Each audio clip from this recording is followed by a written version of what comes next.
Hi friends, welcome to kgs kitchen channel. ఈరోజు మనము సాయంత్రం పూట టీతో పాటుగా తినడానికి సూపర్గా ఉండే క్రిస్పీ పునుగులు ఎలా చేయాలో చూద్దామా?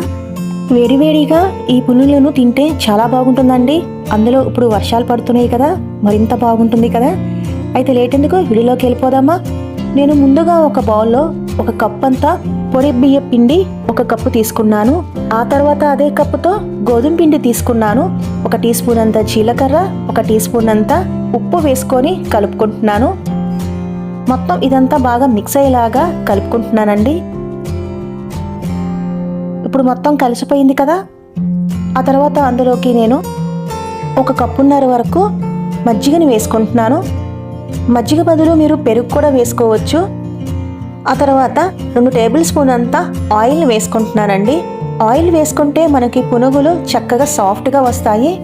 మొత్తం చక్కగా నేను ఇలా కలుపుకుంటున్నాను. పిండి మరీ గట్టిగా ఉండకూడదు, మరీ పలచగా ఉండకూడదండి. సో ఇదంతా బాగా కలుపుకుంటున్నాను.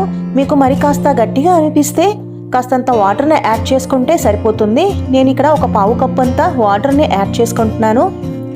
మొత్తం పిండిని ఇలా కలుపుకుంటున్నాను. వాటర్ బదులుగా మీరు మజ్జిగతో కూడా ఇలా చక్కగా కలుపుకోవచ్చు. పిండి కన్సిస్టెన్సీ అంతా ఈ విధంగా ఉండాలండి. ఇప్పుడు నేను 1 గంట వరకు నానబెట్టుకుంటున్నాను. 1 గంట సేపు తర్వాత అందులోకి నేను 1 రెమ్మ కరివేపాకు, 1 పచ్చిమిర్చి కట్ చేసి వేసుకున్నాక 1 ఉల్లిపాయను కూడా ఇలా కట్ చేసి వేసుకుంటున్నాను. బేకింగ్ సోడా 1 స్పూన్ వేసుకొని పిండిని బాగా కలుపుకుంటున్నాను. బేకింగ్ సోడా వద్దనుకుంటే పిండి మరంతా కాస్త జారుగా కలుపుకుంటే సరిపోతుందండి. ఈ విధంగా ఉంటే సరిపోతుంది మనకి. ఇప్పుడు పిండి కరెక్ట్గా ఉంది కదా. ఇప్పుడు నేను సరిపడా ఆయిల్ వేసుకొని ఈ పునుగుల్ని చక్కగా చిన్నగా వేసేసుకుంటున్నాను.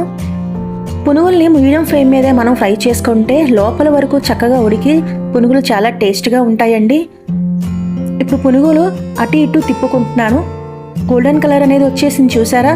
ఇలా ఉన్నప్పుడు తీసి నేను ఒక ప్లేట్లో వేసుకుంటున్నాను. మీకు ఒకసారి దగ్గరగా చూపిస్తున్నాను చూడండి. పునుగులు చాలా బాగా వచ్చాయి కదా. ఏదైనా టమాటో చట్నీతో కానీ, లేదు కోకోనట్ చట్నీతో కానీ, ఇంకా గ్రౌండ్నట్ చట్నీతో సర్వ్ చేసుకుంటే చాలా బాగుంటుందండి. టేస్ట్ మాత్రం సూపర్గా ఉంటుంది. సో తప్పకుండా ఈ రెసిపీ అనేది ట్రై చేస్తారు కదా. అంతేనండి ఇవాల్టి వీడియో.